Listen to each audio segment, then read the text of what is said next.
বিশ্বব্যাংক অনেকটা হঠাৎ করে আফগানিস্তান ও পাকিস্তানকে দক্ষিণ এশিয়ার তালিকা থেকে সরিয়ে দিয়েছে। কিন্তু প্রশ্ন হলো, কেন এমনটা করলো বিশ্বব্যাংক? এর প্রভাবে আসলে কি হতে পারে? এটা কি শুধু অর্থনৈতিক পুনর্বিন্যাস, নাকি এর ভেতরে আছে নতুন এক ভূ রাজনৈতিক বাস্তবতার সূচনা? এই সব কিছুর জবাব দেওয়ার চেষ্টা করব আজকের প্রতিবেদনে। প্রিয় দর্শক, আপনাদের সাথে আছি আমি শাহাদাত হোসেন। আশা করি পুরো আয়োজনে সাথেই থাকবেন।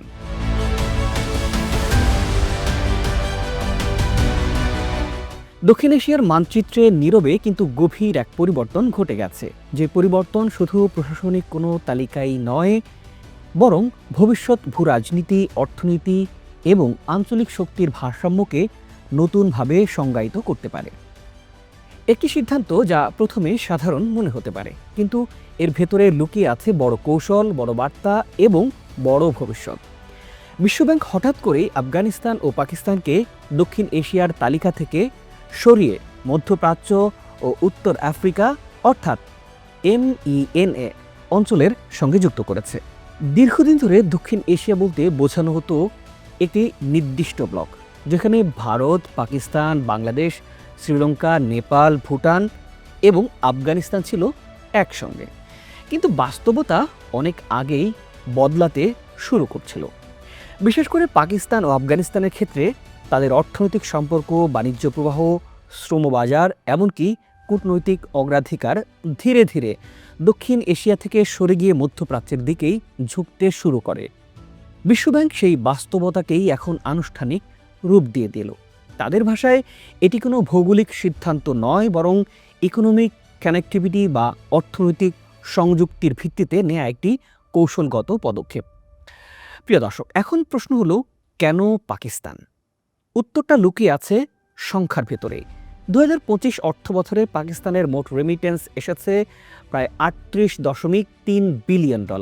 এর মধ্যে সৌদি আরব থেকেই এসেছে $9.34 বিলিয়ন আর সংযুক্ত আরব আমিরাত থেকে $7.83 বিলিয়ন। অর্থাৎ পাকিস্তানের অর্থনীতির হৃদস্পন্দন এখন উপসাগরীয় অঞ্চলে। শুধু রেমিটেন্সই নয়, জ্বালানি আমদানি, বিনিয়োগ, আর্থিক সহায়তা, সব ক্ষেত্রেই পাকিস্তানের নির্ভরতা মধ্যপ্রাচ্যের ওপর ক্রমাগত বেড়েই চলছে এবং বাড়ছে।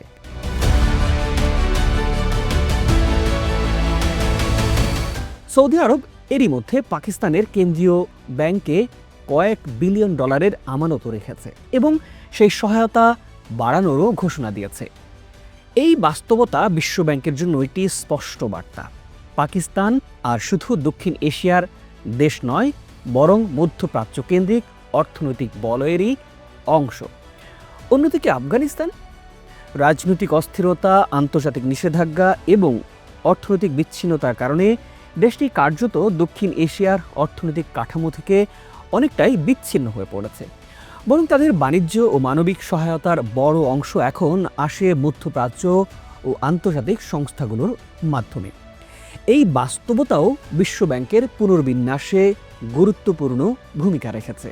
কিন্তু এই সিদ্ধান্তের সবচাইতে বড় প্রভাব কোথায় পড়বে?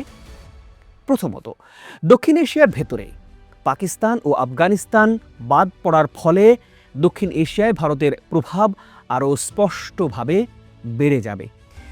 এক অর্থে ভারত এখন এই অঞ্চলের একক অর্থনৈতিক ও কৌশলগত কেন্দ্র হয়ে উঠেছে। এর ফলে সার্ক এর মতো আঞ্চলিক সহযোগিতা কাঠামো আরও দুর্বল হয়ে পড়তে পারে। কারণ দক্ষিণ এশিয়ার ভেতরে সবচাইতে বড় ভূ রাজনৈতিক প্রতিদ্বন্দ্বিতা ছিল ভারত পাকিস্তান সম্পর্ককে কেন্দ্র করে। সেই ভারসাম্য এখন ভেঙে যাচ্ছে। দ্বিতীয়ত, মধ্যপ্রাচ্যের জন্য এটি একটি নতুন সুযোগ। পাকিস্তান ও আফগানিস্তান যুক্ত হওয়ার মাধ্যমে মিনা অঞ্চল এখন আরও বড় একটি মানব সম্পদ ও ভৌগোলিক গভীরতা পাচ্ছে।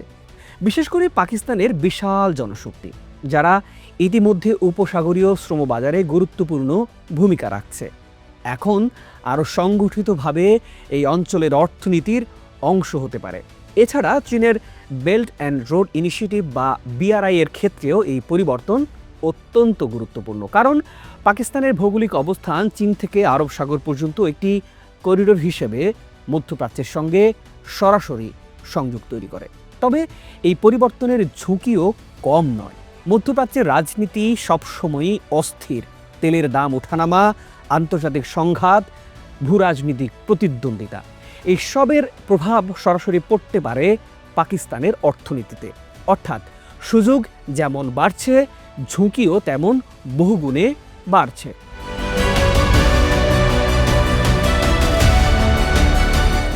বিশ্বব্যাংক বলছে নতুন এই MENA অঞ্চলের সম্ভাব্য প্রবৃদ্ধি 2026 সালে প্রায় 3.3% হতে পারে। কিন্তু এই প্রবৃদ্ধি কতটা স্থিতিশীল হবে তা নির্ভর করবে বৈশ্বিক রাজনীতি, জ্বালানির বাজার এবং আঞ্চলিক স্থিতিশীলতার উপর।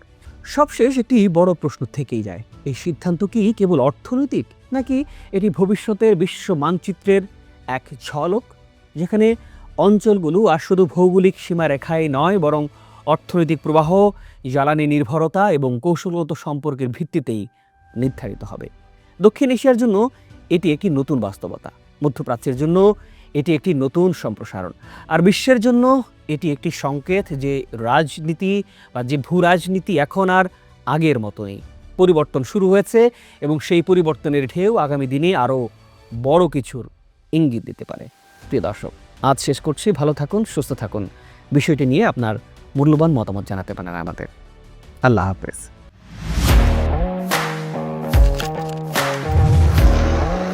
প্রফেশনাল স্টুডিও খুঁজছেন? ঢাকার প্রাইম লোকেশন নয়াপল্টনে দেশ সমাচার স্টুডিও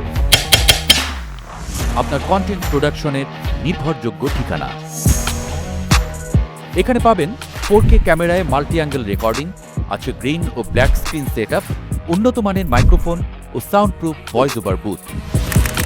আপনার পছন্দ মতো স্টুডিও ডিজাইন করার সুযোগও থাকছে। Hazrat Shahjalal news content, talk show, interview বা পডকাস্ট, যা কিছুই করেন এখানে পাবেন প্রফেশনাল সেটআপ আর ফুল এডিটিং সাপোর্ট। আপনার চাহিদা অনুযায়ী বুক করতে পারেন আজই। কল কিংবা হোয়াটসঅ্যাপ করুন এই নাম্বারে 017202106557। ভিজিট করুন আমাদের ওয়েবসাইট ও ফেসবুক পেজ।